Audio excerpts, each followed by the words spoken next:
प्राचीन काल की बात है। किसी राज्य में एक बड़ा प्रतापी और दानी राजा राज करता था। वह हर गुरुवार को व्रत रखकर दीन दुखियों की मदद करके पुण्य प्राप्त करता था।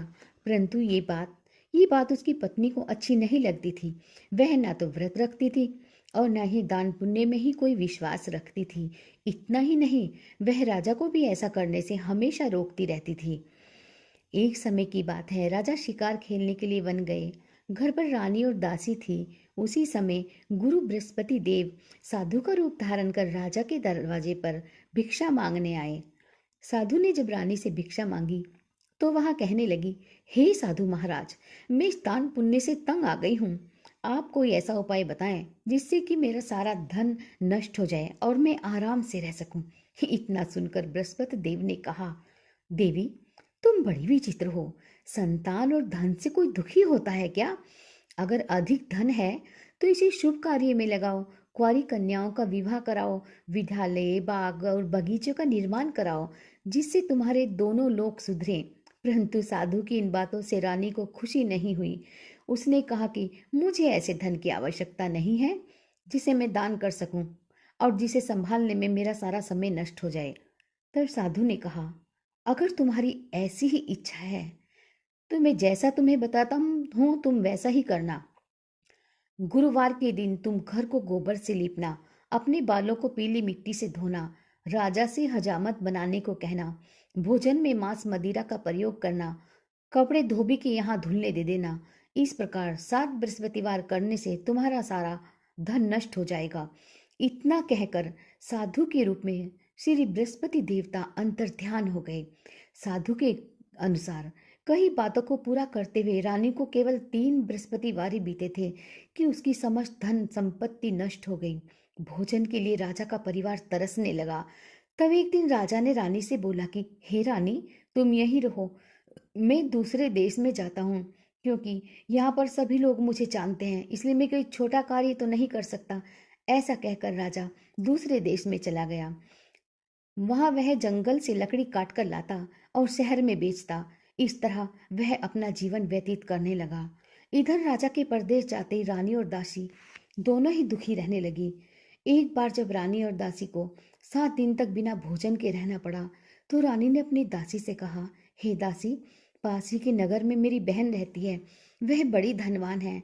तू उसके पास जा और कुछ लेकर आ, ताकि थोड़ी बहुत गुजर बसर हो जाए। दासी रानी की बहन के पास गई। उस दिन गुरुवार था और रानी की बहन उस समय बृहस्पतिवार व्रत की कथा सुन रही थी। दासी ने रानी की बहन को अपनी रानी का संदेश दिया, लेकिन रानी की बड़ी बहन ने कोई उत्तर नहीं दिया। जब दासी को रानी की बहन से कोई उत्तर नहीं मिला तो वह बहुत दुखी हुई और उसे क्रोध भी आया। दासी ने वापस आकर रानी को सारी बात बता दी। ये सुनकर रानी ने अपने भाग्य को कोसा। उधर रानी की बहन ने सोचा कि मेरी बहन की दासी आई थी, परंतु मैं उससे बोली नहीं, इससे वह बहुत दुखी हुई होगी। कथा सुनकर और पूजा समाप्त करके वह अपनी बहन के घर आई और कहने लगी, हे बहन, मैं बृहस्पतिवार का व्रत कर रही थी।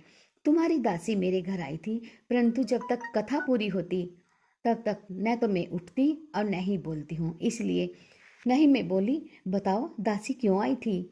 रानी बोली, बहन, तुमसे क्या छुपाऊं, हमारे घर में खाने तक को अनाज नहीं। ऐसा कहते कहते रानी की आंखें भर आई। उसने दासी समेत पिछले 7 दिनों से भूखे रहने की बात अपनी बहन को बता दी। रानी की बहन बोली, देखो बहन, भगवान बृहस्पति देव सबकी मनोकामना पूर्ण करते हैं। देखो, शायद तुम्हारे घर में कहीं अनाज रखा हो। पहले तो रानी को विश्वास ही नहीं हुआ, पर बहन के आग्रह पर उसने अपनी दासी को अंदर भेजा तो सचमुच अनाज से भरा एक घड़ा मिला। ये देखकर दासी को बड़ी हैरानी हुई। दासी रानी से कहने लगी, हे रानी, हमको भोजन नहीं मिलता तो हम व्रत ही तो करते हैं, इसलिए क्यों ना इनसे व्रत और कथा की विधि पूछ ली जाए, ताकि हम भी व्रत कर सकें। तब रानी ने अपनी बहन से बृहस्पतिवार व्रत के बारे में पूछा। उसकी बहन ने बताया, बृहस्पतिवार के व्रत में चने की दाल और मुनक्का केले की जड़ में अर्पित करें तथा दीपक जलाएं, व्रत कथा सुने और पीला भोजन ही करें। और पीले ही वस्त्र पहने। इससे बृहस्पति देव और भगवान विष्णु प्रसन्न होते हैं। व्रत और पूजा की विधि बताकर रानी की बहन अपने घर लौट आई। 7 दिन के बाद जब गुरुवार आया तो रानी और दासी ने व्रत रखा। वह गुड़साल में जाकर चना और गुड़ लेकर आई। फिर उससे केले की जड़ तथा विष्णु भगवान की पूजा की। अब पीला भोजन की चिंता को लेकर दोनों बहुत दुखी थे, क्योंकि उन्होंने व्रत रखा था। इसलिए बृहस्पति देव उनसे प्रसन्न थे। वह एक साधारण व्यक्ति का रूप धारण कर 2 थालों में पीला भोजन दासी को देकर चले गए।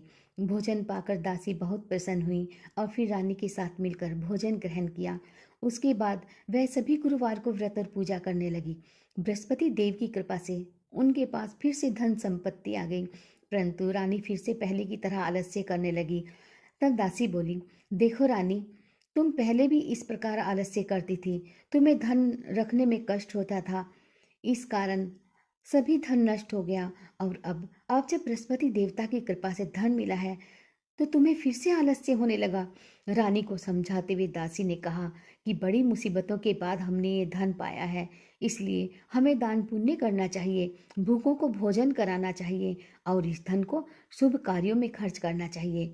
इससे तुम्हारे कुल का यश बढ़ेगा, स्वर्ग की प्राप्ति होगी और पितृ भी प्रसन्न होंगे। दासी की बात मानकर रानी अपना धन शुभ कार्यों में खर्च करने लगी।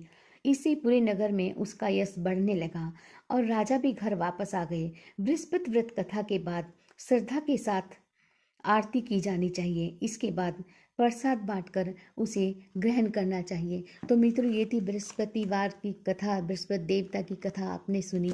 और हाँ, आपको कैसी लगी कृपया कमेंट बॉक्स में कमेंट करके बताइएगा और हमारे चैनल को लाइक, शेयर व सब्सक्राइब अवश्य कीजिएगा। फिर आती हूँ किसी अन्य धार्मिक आध्यात्मिक वीडियो के साथ। राधे राधे।